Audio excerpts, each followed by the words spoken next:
Günaydın, selam. Bu yeni mikrofonu denemek için yolun kenarından açtım videoyu. Bugün tüm müzelere, tapınaklara hepsine gideceğiz. Bangkok'u gerçekten full gezeceğiz. National Museum'a gidiyoruz Bangkok'un. Ve şimdi şuradan bir karşıya geçelim. Dün geldim ben bu arada. Dünkü videomu izlemediyseniz onu da izleyin. Orada nasıl geldiğimi, uçak biletini nereden aldım, işte sim kartı nereden alır falan onların hepsini orada anlatıyorum. Benim hostelim bu müzeye çok yakındı. Yürüyerek 15 dakika. O yüzden ben yürüyerek gitmeyi tercih ettim. Yoldan da bir tane tost aldım. Bir tane su aldım. Ve bunun tostlarından aldım. Şu kesin görmüşsünüzdür. Ama abi buradaki her şey tatlı. Düz peynirli tost ya. Yok şekerli. Şimdi müzeye doğru yürüyorum. Şimdi biletimi de aldım. Böyle bir tane broşür de verdiler bana. Sadece 200 baht ödedim ve yani tour guide'lı bir tura katılıyorum. Adamla da tanıştım. İngilizce var, Çince var, bir de sanırım Almanca yok, Fransızca var. Her çarşamba ve perşembe saat 9.30'da bu turlar yapılıyormuş. Şimdi diğer insanların da gelmesini bekliyoruz. Evet, bu geldiğimiz müze Bangkok Ulusal Müzesi. Ancak eskiden Wat Na yani Ön Saray olarak biliniyordu. Ön Saray, Tayland'da naip için inşa edilen bir saray kompleksiydi. 1782 yılında 1. Kral Rama tarafından yaptırıldı. Bu saray, Büyük Saray'ın hemen kuzeyinde yer alıyordu. 1885 yılında 5. Kral Rama, monarşi merkezleştirme politikasıyla naip kral sistemini kaldırdı ve Veliaht Prens unvanı kullanılmaya başlandı. Veliaht Prensler artık Büyük Saray'da kral ile birlikte yaşamaya başladı. 1887 yılında ise boşta kalan Ön Saray müzeye dönüştürüldü ve işte biz de tam olarak bugün bu müzeyi sizinle birlikte gezeceğiz. Müzeye ilk girdiğimizde karşımıza çıkan bina eskiden Wat Na Sarayı'nın ana kabul salonuydu. Burada naip devlet adamlarını ve elçileri kabul ederdi. Aynı zamanda komutanlarla görüşür, savaş ve savunma planlarını şekillendirirdi. Önündeki toplar da buranın askeri önemini simgeliyor. Bu gördüğünüz ise Longsong Pavilyon. Naip ve üst düzey yetkililer burada oturarak törenleri ve etkinlikleri izlerdi. Bu binada Wat Na Sarayı'nın bir parçası olarak inşa edilmiş özel bir Budist tapınağıdır. İçinde kutsal bir Buda heykeli bulunur ve duvar resimleri orijinal haliyle korunmuştur.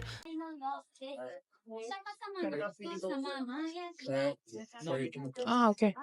Ben geldim çünkü bir önceki kesitten de gördüğünüz gibi içeride çekim yapmak yasaklı. Tur rehberimiz bir hikaye anlattı. Ben de onu size anlatmak istiyorum. Bu hikaye Budizmin en önemli hikayelerinden bir tanesi. Siddhartha Gautama'nın nasıl Buda olduğunu anlatıyor. Ve bunu tüm tapınak boyunca duvar resimlerinde bu hikaye anlatılmış. Biz de bunun en baştan 4 tanesini inceledik. Size onu anlatacağım hemen. Görselimizde Kral Suddhodana ve Kraliçe Maya'nın düğününü görüyoruz.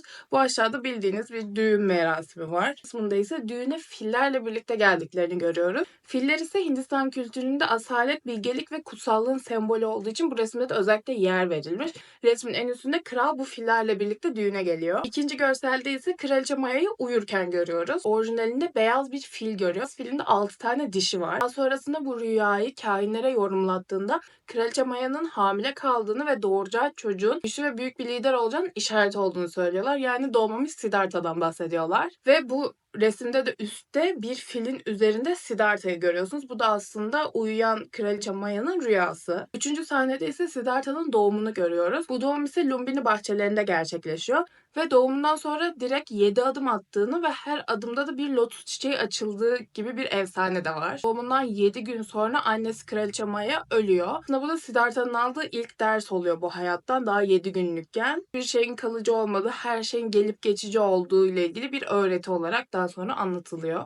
Bir gün bir kahin saraya geliyor. Bebeği gördüğü an bebeğin özel olduğunu anlıyor. Senin çocuğun krallıktan uzaklaşacak. Dünyaya aydınlık getirecek. Babası bunu duyduğu an kendi çocuğu saraydan uzaklaşmasın diye çocuğu bildiğin saraya kapatıyor. O yüzden dünyanın hiçbir acısını, çilesini hiçbir şey görmüyor. Hiçbir fikri yok. Daha sonrasında Siddhartha evleniyor. Hatta evlenirken de 3 ayrı kadın getiriyor babası ve istediğini seçtiriyor. Daha sonra bir tane de oğlu oluyor. Ve 4. resimde de Siddhartha ilk kez hayatında dışarı çıkıyor. Şu anda 4 temel görüntüyle karşılaşıyor. Yeni doğmuş bir bebek, işte bir adam, hasta bir adam ve ölü bir adam. Ve bu 4 görüntü yaşamın döngüselliğini simgeliyor aslında. Ve hiçbir şey kalıcı olmadığını simgeliyor. Çünkü bir gün sen de yaşlanacaksın, bir gün sen de hasta olacaksın, bir gün sen de öleceksin ve bir gün sen de bir bebektin.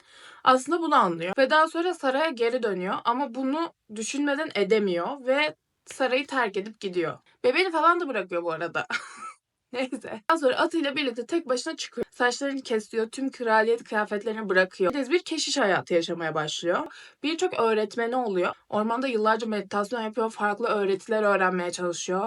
İşte tüm zevklerinden arınıp aslında meditasyona geçmeyi öğrenmeye çalışıyor ama tüm zevklerinden arındığı için çok zorlanıyor ve bu kadar zorluğun doğru olmadığını düşünüyor ve bu yüzden orta yol anlayışını benimsiyor aslında ve bundan sonra öğretmenlerinden ayrılıyor ve bir incir ağacının altına oturuyor. Derin bir meditasyona dalıyor. Nihayet 35 yaşında Buda olarak gözlerini açıyor ve Buda da aslında uyanmış, aydınlanmış demek. Yani 35 yaşında daldığı derin meditasyonuyla aydınlanmış olarak uyanıyor. Ve hayatının diğer kalanında ise diğer insanlara 4 yüce gerçek ve 8 aşamalı yolu anlatıyor. Ve 80 yaşında da Nirvana'ya ulaşarak ölüyor. Yani bu duvardaki tüm resimler aslında Buda'nın nasıl doğduğunu ve nasıl Buda olduğunu bize anlatıyordu. Ve tur rehberimiz bunu bize çok güzel anlatmıştı. Umarım ben de size güzel bir şekilde anlatabilmişimdir. Öyle, hoşça kalın. Videoya devam. Bu tur, katıldığım tur tam olarak 2,5 saat sürdü. Ben bu kadar uzun olacağını asla beklemiyordum. O yüzden müzenin içinde bir restoran var. Şimdi oraya geldim. Size şöyle göstereyim. Şöyle bir pad thai söyledim. Bir de su içiyorum. Ve ondan sonra birlikte bir daha geçeceğiz. Adamın anlattığı her şeyi kaydettim. Ben de size anlatacağım. Sonuçta adam orada anlatırken kamerayı açamadım. Şöyle deniz ürünü bir pad thai söyledim bu arada. Yani ama bunu da tadına baktım. Bu da tatlı. Her şey çok şekerli bu ülkede ve ben çok zorlanıyorum. Neyse şöyle soslar getirdiler. Acı sos varsa acı sos bakacağım. Çünkü yani şekerli bu yemek, bildiğiniz şekerli makarna yiyormuşum gibi. Evet, şimdi ben karnımı da doyurdum. Geldim sizinle birlikte bu müzeyi baştan gezelim. Müze çok büyük bu arada. Yani buraya gelirseniz, bu tura katılmazsanız bile en az bir 2 saatinizi ayırmanız lazım. Size göstereyim. Tamam, bir alandan başlıyor. Buradan giriyorsunuz, şöyle dönüyorsunuz ve çıkıyorsunuz. Çoğu yerde video kamera kaydı aldırmıyorlar. O yüzden size oradan fotoğraflar eklerim. Şimdi size öncelikle birazcık Tayland hakkında bilgi vereyim ki hani müzeyi gezerken de daha anlaşılır olsun. Tayland, Güneydoğu Asya'nın en eski medeniyetlerinden birisi. Bu da 13. yüzyılda Sukhothai Krallığı'yla başlıyor. Daha sonra Ayutthaya Krallığı'yla devam ediyor. Bu Ayutthaya'ya da biz daha ileride gideceğiz. 2 gün sonra falan o tarafa gidip o tarafı da gezmek istiyorum. İnşallah olursa profilimden izlersiniz. Daha sonrasında hala günümüze devam eden Chakri Krallığı'na geçiyor ve toplam 3 krallıktan oluşuyorlar. Bu da Taylandlıların geleneksel bir eviymiş, onun örneği. Gördüğünüz gibi insanlar girmeden önce ayakkabılarını çıkarıyor. Biz de ayakkabılarımızı çıkaracağız. İçeride video çekmesi yasaktı, o yüzden çekemedim. Fakat sizin için birkaç fotoğraf çektim. Şimdi ben bu arkamda gördüğünüz yeri, şu kocaman alanı gezdim. Sizi gezdiremedim çünkü video çekmek yasaktı. Tam şöyle kocaman bir alandı. Burada neler vardı? Burada Taylandlıların genel olarak kültürlerinde kullandıkları her şey vardı. Özellikle kullandıkları tüm mobilyalar vardı. Yani koltuklarına kadar her şeyi koymuşlardı. Kralların kullandığı böyle tahtlarını koymuşlardı. Kullandıkları maskeler, onların kültüründe dans çok önemli. Seremomi şeklinde yapıyorlar. Ve o yüzden onlarda taktıkları böyle değişik maskeler var. İşte kullandıkları kıyafetler, müzik enstrümanları, taktıkları takılar, işlemeli kaseleri, porselenleri çok fazlaydı. Genel olarak Taylandlıların günlük hayatında kullandığı her şey vardı ama beni en çok şaşırtan bu deniz kabuklarından minik minik kesip onlarla böyle tabak çanak süslemişler ya da dolap süslemişler ve yani o siz deniz kabuklarını o kadar küçük nasıl kestiniz? Ama çok güzel duruyordu. Onları falan hepsini buraya size ekledim. Genel olarak bu müzede video almak yasak. Gittiğimiz odalardan bir tanesi bu ölümden sonra yapılan şeyleri anlatıyorlardı. Şimdi krallardan, böyle krallıktan birisi öldükten sonra tam yaklaşık böyle 1 yıl, 1 ay kadar ölüsünü şeyde bekletiyorlarmış, tabutlarında, ama tabutları bayağı şov. Ki yeterli kadar insan gelip onlara hoşça kal diyebilmesi için, veda edebilmesi için yaklaşık öldükten yani 1 yıl sonra gömülüyorlar aslında. Yani gömülmüyorlar da yakılıyorlar. Ve daha sonra yakılacakları alanlara taşındıkları bunların büyük arabaları var. Arabaları da kırmızı. Kırmızı Tayland'da, yani buranın inancında kırmızı görünmeyen bir renkmiş. O yüzden onun altını böyle kırmızı yapmışlar ki süzülerek gidiyormuş gibi anlaşılsın diye. Yani kırmızı nasıl gözükmüyor ben anlamadım ama öyleymiş. Belki de motoru bir şey olmadığı için 200 bir şey kişi, tam hatırlamıyorum ama onlar için bunlar önemli rakamlarmış. Arabayı çekerken 108 kişi de arkada işte fren yapmak için duruyormuş halatlarla birlikte. Seremonide yakılırken de işte artık uğurlanırken tam olarak 15 milyon kişi geliyormuş hoşça kal demeye. Genel olarak böyleydi. Bu müzede çok fazla şey var. Yani gelip kesinlikle gezmenizi öneririm. Ben artık çıkıyorum. Ama bu tarafında da böyle tarihi eser sayılan şeyler var. Yani sayılan değil, tarihi eserler var. Sukhothai ve Ayuttha'dan gelen bir sürü eser var. Ya ben artık buradan çıkacağım. Ama siz gelirseniz kesinlikle yani böyle çok detaylı gezmek bile istemezseniz böyle bir saatinizi ayırın. Hızlı hızlı dolanıp çıkarsınız.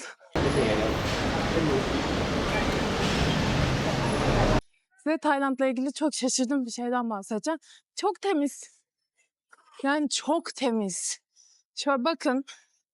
Şimdi burada böyle evsizler var, tamam mı? Kesinlikle rahatsız edici değiller. Ama yerlerde çöp. Hani evsizler olduğu için söylemiyorum. Mesela buradaki satıcıymış, evsiz de değilmiş ama her yer böyle. Bakın yerlerde hiçbir çöp yok. Hiçbir şey yok.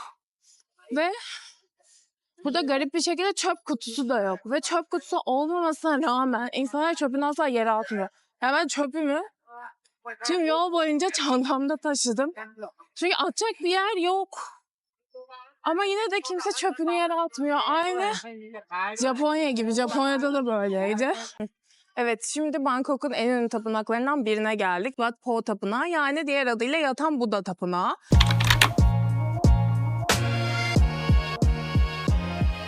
Ve burası Tayland'ın en eski ve en büyük tapınaklarından bir tanesi. Aynı zamanda Bangkok'taki en büyük Buda heykeline de ev sahipliği yapıyor.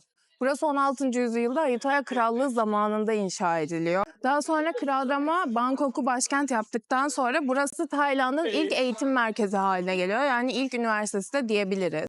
Herhalde bu bunun sırası. Girelim bakalım bu sıraya. Size sırayı göstereyim. Hala sıranın sonunu görüyorum.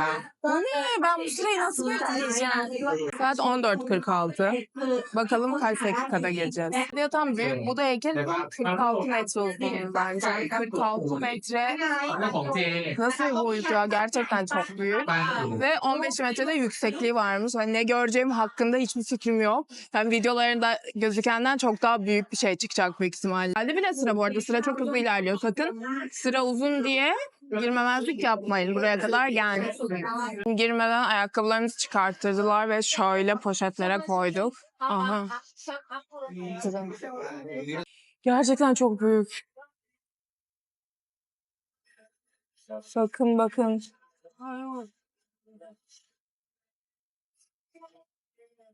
Görüyor musunuz? Hii, devasa. Bu yüzündeki ifade onun Nirvana'ya ulaştığı anlamına geliyormuş.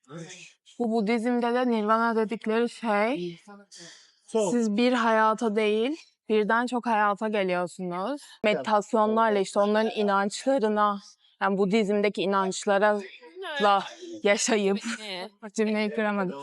Baktığınızda siz en son tüm hayatlarınızın sonucunda bu Nirvana'ya ulaştığınız anlamına geliyor. Ve bu da yatan Buda'nın Nirvana'daki o rahatlamış suratı ifadesi. Cümlelerim çok tebrikli, çok heyecanlandım burada olduğum için kusura bakmayın.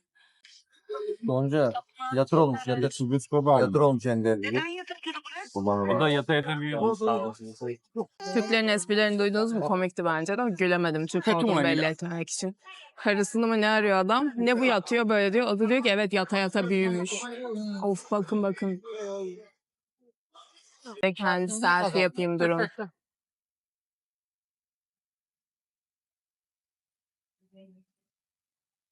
Ya çok büyük değil mi? Baksanıza. Bir de ayaklarına da bakalım. Ayaklarında işlemeler varmış.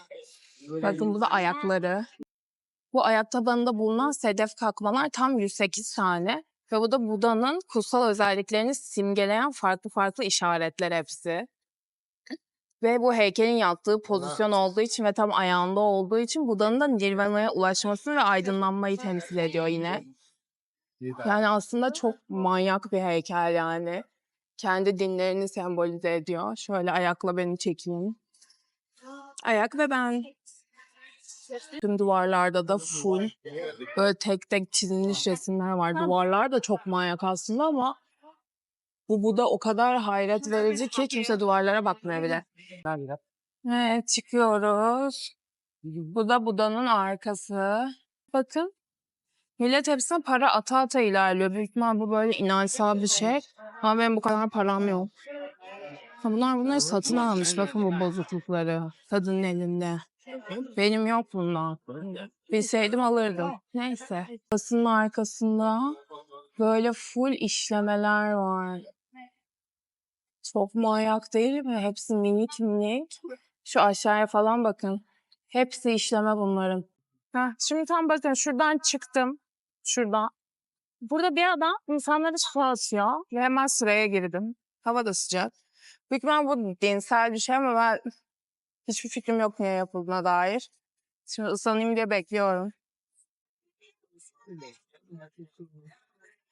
Bir şey diyeceğim, bayağı ıslandım ben. Bu böyle bir şey miydi? Baksanıza. Bu böyle bir şey miydi? Sırılsıklam oldum. Happy Chinese Thank New Year. you. Ha, Chinese New Year ile alakalı bu herhalde. Anlamadım ama ben gerçekten çok ıslandım. Haline bakın. Neyse. Bu da böyle bir deneyim.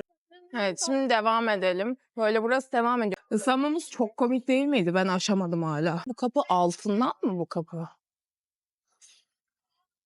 Kapıya bakın. Ne bu böyle? Ve buranın güzelliği ne? Buranın bir güzelliğine bakın. Şurada birine kendi fotomu çektireyim.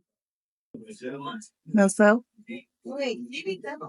Ay buraya bayıldım gerçekten, baksanıza. Ve size şöyle üstündeki işlemeleri göstereyim. Böyle minik minik bir sürü çiçek var. Bakın. O kadar güzel duruyor ki. Bu bir önceki tur rehberli gezide adam şeyi anlatmıştı. Bu şunları görüyor musunuz? Bu şekilde olanlar ve altın rengi olanlar sadece tapınaklarda veya kraliyette kullanılabilirmiş. Diğer hani böyle altın rengi böyle yapılar yapmak sadece onlara özelmiş. Burada başka bir temple var. Hemen buna da girelim. Şimdi ayakkabı, kolay çıkan bir ayakkabı getirin. Benimki hiç kolay çıkmadığı için ben yaşlılarla gidip şöyle köşelerde oturmaya çalışıyorum hep. Bu da böyle. Ay bunun üstündeki çok güzelmiş. Gördünüz mü? Şalını. Millet dua ediyor. Ben de şalını beğendim. Güzel ama. Burası Tay masajı eğitim veren en önemli yerlerden birisi olduğu için burada masaj yaptırabiliyorsunuz şöyle bir yerde. Ve bu da fiyat listesi. 30 dakika 320 baht. Bilmiyorum şehirdeki fiyatları ne ama aklım çelindi yani. Sonuçta buraya kadar gelmişiz. En iyi ayak masajını yaptırabiliriz bence. İçeride deli gibi bir sıra var. Yani ama deli gibi. Bekleyemem. Biz dandik o yolların kenarında yaptırırız ayak masajımızı. Her yerde bir şey var. Kafanızı nereye çevirseniz bir heykel, bir işleme. Hiçbir şey yoksa şöyle ağaçların altına şöyle şeyler koymuşlar. Heykeller. Fotomu çektirdim birini biraz önce. Ama ben o kadar ne yapacağımı bilemedim ki ben hazır olda duruyorum fotoğrafta. Harika bir Tayland fotom var. İlk fotom Tayland'daki. Şöyle güzel bir yer buldum Vivi diye. Böyle manzaraya karşı oturuyorsunuz. Şimdi ayağa kalktığımda manzarayı da çekerim size. Şöyle üst katı da var. Oranın manzarası çok daha güzel ama orada yer yoktu. İçerisi de var. İçerisi çok küçük. Ama böyle kendisi çok güzel. Ve kahveleri kocaman. Ve şekersiz, sütsüz kahve var. Yani bunu bulmak burada biraz zor gerçekten. Şimdi Museum of Siam'a geldim. Burası çok değişik bir müze. Bu müzenin asıl kurulma amacı işte Taylandlı olmak nasıl bir şey sorusuna cevap veriyormuş. Yani onların kültürünü nasıl yaşadığını, nelere önem verdiğini biraz daha onları göreceğiz herhalde. 2007 yılında kurulmuş ve burası geleneksel tarihi anlatan klasik müzelerden farklı olarak işte Tayland'ın tarihini, kültürünü ve kimliğini eğlenceli ve interaktif bir şekilde bize sunuyormuş. İşte içeride böyle sesli rehberler, dijital ekranlar varmış. Yani bize deneyimin bir parçası oluyormuşuz. Zaten millet takılmaya müzenin önüne gelmiş. Herkes yatıyor. Burada kahve satılıyor. Kahvesini alıyor. Buraya uzanıyor. Çok tatlı. Çok özeniyorum böyle şeylere. Ha bir de bunları onlar da getirmemiş sanki. Bunlar kafenin mi? Millet yatmış üstüne. Of. Evet şimdi bilet aldım. Müzenin girişine geldim. Şöyle bilet verdiler bana ve çok tatlı bir şey var bunun içinde. Tam anlamadım ne olduğunu. Bakın şöyle. Büyük ihtimal buraya resim mi çiziliyor, resim mi koyuluyor anlamadım. Neyse bir de asıl önemlisi sadece 100 bahta aldım bileti ve bedava şundan verdiler. Şimdi ben buradan dinleyeceğim. Sonra da size çeviririm. Hadi girelim bakın girişi çok havalı gözüküyor. Şöyle. Çok havalı değil mi? Gerçekten interaktif.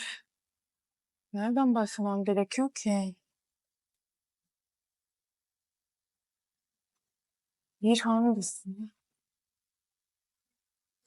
Şuna bakın.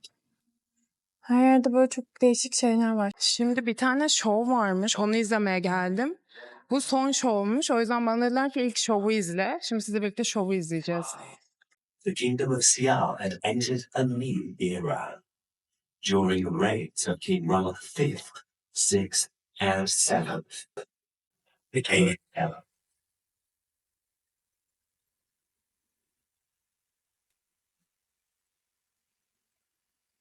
Buraya girince bir an korktum. Şuna bakın. Çok korkunç değil mi? Bu yaptıkları merdiven şeklinde iniş şeyi ne kadar Tayland kültürüne yakın anlamındaymış. O en üstteki giyim tarzı direkt Tayland kültürünün tamamen simgeliyorken daha sonrasında bu ve giderek azalıyor. Yani mesela bunlar kültüre yakın değilmiş. Şu zaten hiç değil. İşte bu müze biraz daha Tay kültürünün ne olduğunu anlatıyor bize ve ne olmadığını. Bu müze gerçekten çok eğlenceli bir müze bu arada. En üstten başladım, şimdi aşağı iniyorum. Böyle oda oda geziyorsunuz ve her şeyi dinleyebiliyorsunuz. Yani bence kesinlikle kaçırmayın. Çok popüler bir yer değil çünkü. Ama sonuçta Tayland'a geldiysek onların kültürünü de anlamamız gerekiyor bence. O yüzden bence güzel bir etkinlik ve sadece yani 100 dirhem, 100 lira. Hiçbir şey değil. Bakın şimdi buna bayıldım. Şöyle bir alan yapmışlar ve burada kimlerin neleri giydiğini görebiliyorsunuz. Buradan kostümünüzü seçiyorsunuz. Burada da takılarınız var ve sonra süslenip burada fotoğraf çekilebiliyorsunuz. Ama ben şimdi bununla uğraşamayacağım. Kusura bakma. Şapkalar falan da var çok tatlı. Bu odada tam 108 tane obje varmış ve burası inançlarını sembolize ediyormuş. Bunların hepsi onlar için inandıkları ve önemli şeyler. Tam 108 tane obje var burada şu anda.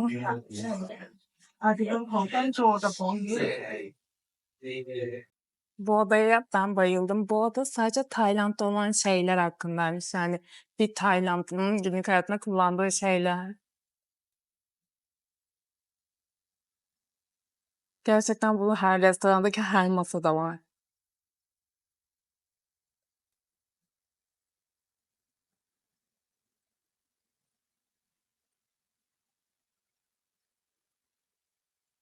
Bu çok tatlı ya.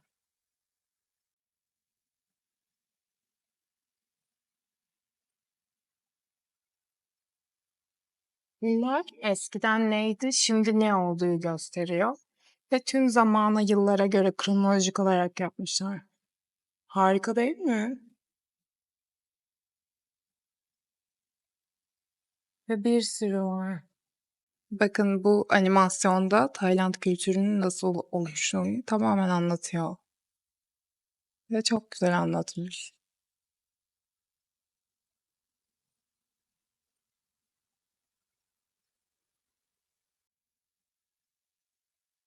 İşte biraz India'dan almışlar.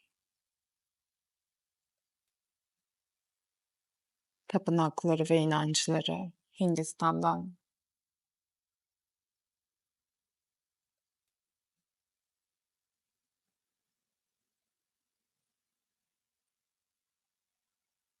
Yani diğer kültürler kendilerini etkileyerek, o kültürlerden etkilenerek kendilerine yeni bir kültür oluşturmuşlar. Ve aslında bu müzenin anlatmak istediği her şey bu.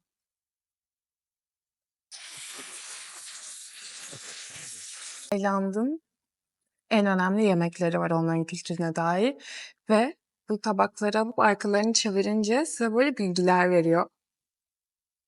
Bu müze benim gerçekten favori müzem oldu ya. Ve sanırım bunu alıp anlamadım ama daha demin bir çocuk yapıyordu. Buraya koyunca mı bir şey oluyor? Hı.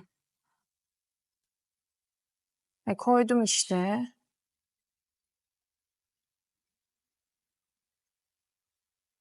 Hiçbir şey olmuyor.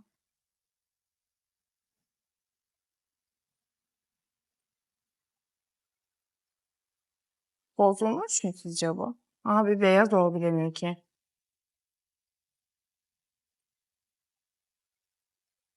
Hiç yapamadım bunu. Neyse. Diğer odamıza geçelim. Müze gerçekten çok eğlenceli ya. Okula geldim. Çok iyi değil mi? Eğitim sistemleri. Ya müze bitmiş. Yani hayatımda ilk kez bir müze bitti diye bu kadar üzüldüm. Gerçekten lütfen buraya gelin. Yani ben buraya bayıldım. Gidip bir gift shop bakalım. Bir de şunu verelim, pasaportumuzu geri alalım. Ben şu anda çok nezih bir mahallede değilim. Etraf biraz böyle gözüküyor ama şuna bakın. Her yer tertemiz. Tertemiz ya.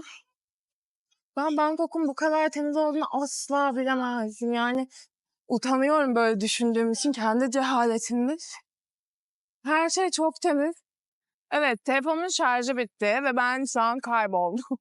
Ya ben nehrin kenarına çıkmam gerekiyordu. Bir yere çıkmam. Ama şurayı görüyor musunuz? Arkamda manyak bir yer var. Temple herhalde ama hani ne olduğunu göremiyorum. Telefonum yok. Aha neresi hiçbir fikrim yok. Burada yürüyorum. Millet hep şurada. O tarafa mı gitmeliyim acaba? Yanlış mı? Neyse. Ben buradan gidiyorum inatla. Neyse ben bu yolun doğruluğuna çok inandım. Buradan bahsediyordum. Çok iyi değil mi? Niye bu acaba? Ve ben otobanın yanındayım ya. Ne yapıyordum ben ya Bangkok'taki otobanın kenarında acaba? Neyse. Kötü şeyler düşünmüyoruz. Nasıl oldu bilmiyorum. Hiç de bir şey anlamadım. Ama ben burayı buldum. Yani koklayarak buldum. Nasıl buldum artık hiçbir fikrim yok. Böyle Hint mahallesinden geçtik. Geçtik dedim geçtim size ben. Ve ben çok tedirgin oldum. Niye bilmiyorum. Normalde asla olmam. Ama telefonun olması beni çok tedirgin etti. Burası harika gözüküyor ve birazdan hava kararacak. Daha da güzel olacak ama benim telefonumun şarjı olmadığı için ve tek başıma olduğum için hiç keyif almıyorum şu an. Hemen onu şarj etmem lazım. Şuraya güzel bir yere benziyor. Gideyim de şuraya oturayım. Evet şimdi bir yere oturdum. Bir Ice Americano aldım. Ve çok güzel bir yer bakın. Böyle hemen kanalın yanına oturdum. Adını ben size söyleyeyim. English Tea House. Bir tane gyoza söyledim. Bir tane de böyle dondurma ama dürüm içinde. Tamam dedim. Bana dediler ki bu ünlü denemek ister misiniz? Ben dedim ki olur. Neyse acıkmıştım da biraz iyi oldu ama Chinatown'da yemek istiyordum. Nasip burasıymış. Ve telefonumda şarjı taktılar. O yüzden bunları sipariş ettim. Şöyle. Ve hepsi aynı anda geldi. Peki olmanı. Şöyle bir sandviç dondurma. Şu sunuma bakın. Sunumlar. Şöyle gyoza söyledim. Bu tavuklu. Bir de Ice Americano var. Dehşet bir combo var burada. Ve bunların hepsine 150 baht bile vermedim. Yani 140-130 falan verdim. Şimdi yiyeceğimi yedim ve kalktım. Buradan Çin Mahallesi'ne gidiyoruz. Yani yediğim her şey şu ana kadar kötü değildi. Ama hiçbir şey böyle of aşırı iyiydi kesin demiyorum. O yüzden size böyle detaylı öneri yapmadım henüz bir yemek konusunda. Çünkü ben de iyisini bulamadım. Bura böyle. Pek canlanmadı henüz. Ama bence gece canlanıyordur burası. Böyle tatlı bir yer. Benim geçtiğim yollara bakın ya. Gerçekten. Yani bu iş nereye gidiyor bilmiyorum. Geçtiğim yere bakın. Buraya açılmamış ya da kapanmış. Ve saat de daha 9 bile değil. 9 diyorum 7 bile değil.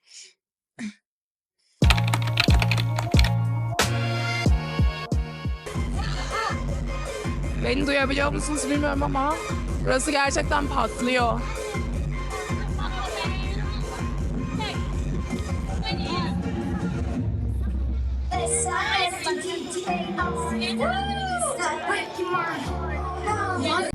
Çünkü Çin yeni yılı ve onun kutlamaları bunlar. Ama yani harika. Çok güzel. Çok hoşuma gitti bu kaos. Herkes bir şeyler satıyor bir de. Bakın şimdi burada bir sürü sushi var. Şunlara bakın. Çok manyak gözükmüyor. Hay! Ama ben bunları deneyemem. Çünkü yani açıkta duran balık sonuçta. Denemek istemiyorum, zehirlenmek istemiyorum. Ama güzel de gözüküyorlar. Burada böyle bir sürü sticker bir şey satıyorlar. Gerçekten çok iyi. Baksanıza anahtarlıklara, bir sürü anahtarlık var ve sadece 10 dirhem. Ay 10, evet 10 baht. Ne dirhemi? Şapkalar. Her şey var. Evet biraz gezinelim. Burası da ünlü bir yer herhalde. Baksanıza. Karpuz suyu mu bu kadar ünlü olmuş? Ama bir sürü ünlüyle resimleri var.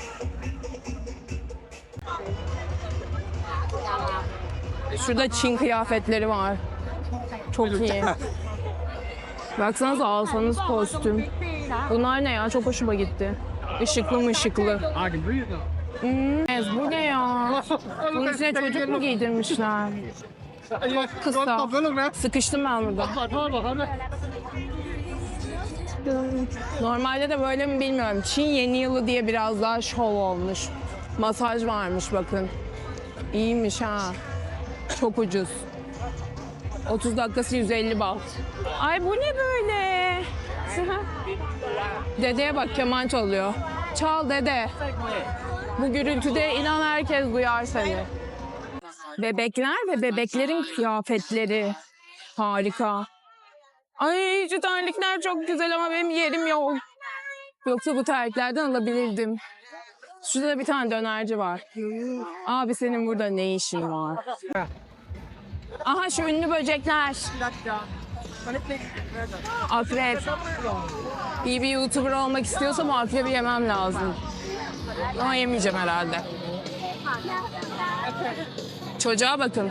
10 yaşında kariyer sahibi olmuş. Aa, o çalmıyormuş ki. Gördünüz mü? Bu ne? Bir de herkes böyle bir şey de yiyor. Bilmiyorum. Belki bundan da yeriz. Bu ne?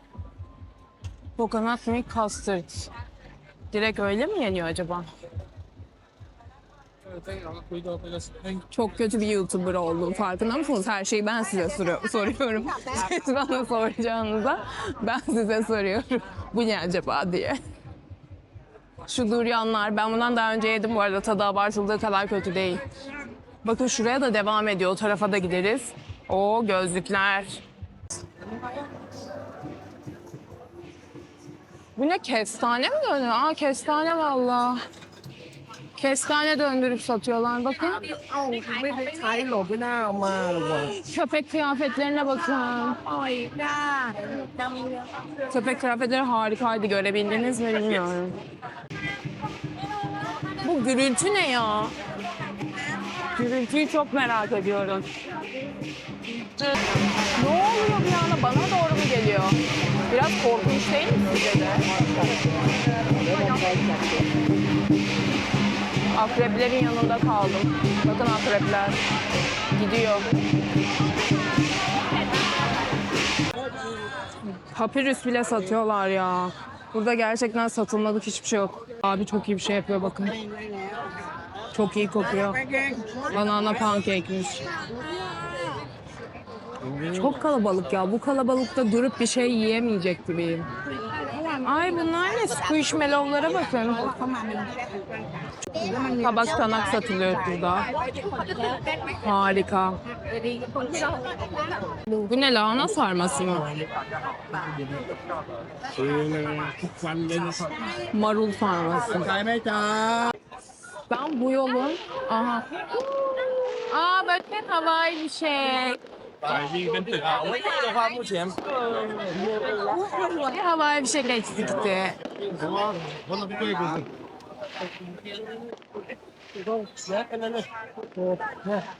Biraz sönük bir havai fişek. Evet, bunlar mı böyle ya? Kurutulmuş bir deniz ürünü alınıyorsun. Bunlar işte ya. Bunlar ne? Bir soralım dur. Sorry, what is this? Candy. It's candy? Candy Thailand. Aa, bir tane vermiyormuş. Ne var bir tane verse? Bir kutu şeker alamamışım. Bir de ben şeker de hiç sevmem. Ya farkında mısınız? Ben Bangkok'tayım tek başıma. Böyle Chinatown diye bir yere geldim. Böyle kalabalıkta yürüyorum. Benim için çok garip geliyor bana ya. Bunu yapabilmem. Bunlar ne süsler. Ablaya bak yatmış yere. Oh. Herkes çantasına şöyle şeyler takıyor. Benim de alıp takmam lazım. Taylandlı olmak için çanta çorabına ihtiyacım var. Bak da polis abiler duruyor. Ben hiç buranın ne ambulans numarasını öğrenmedim. Ay bir anda gördüm, çok korktum. Gördünüz mü ablayı? Bir anda görünce çok kötü oldum. Ay.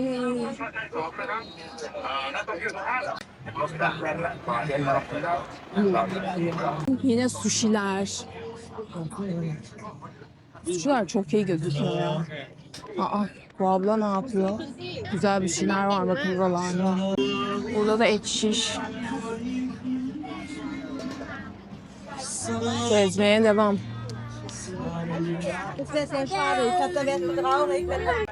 Yani bir anda çıktı, o kadar şaşırdım ki. Şuranın güzelliğine bakın.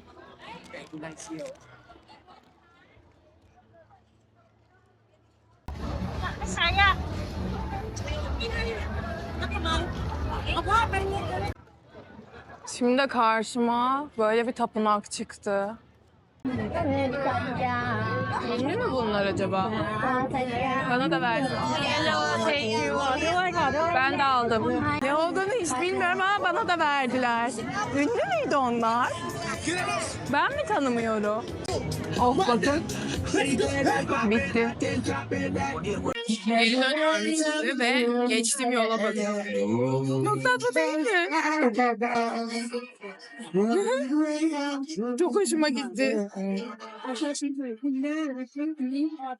Çok güzel. Çiçekli çiçekli. Aa, çok yoruldum. Evime dönmek istiyorum. Yani otelime, yani hostelime. Ve çekemedim ama dönüş yolu bulamadım. Çünkü oraya asla taksi girmiyordu. O yüzden aynı yolu full geri yürüdüm. Sonra bir 15 dakika falan daha yürüdüm ve bir otobüs durağına geldim. Çünkü otobüs yok, hiçbir şey yok. Taksi çağrılmıyor. O kadar kalabalık ki taksi girmek istemiyor. Taksi de bulamadım. Burada otobüs bekliyorum. Umarım gelir. Bindim vallahi bir şeye. Gidiyorum. İnşallah gider.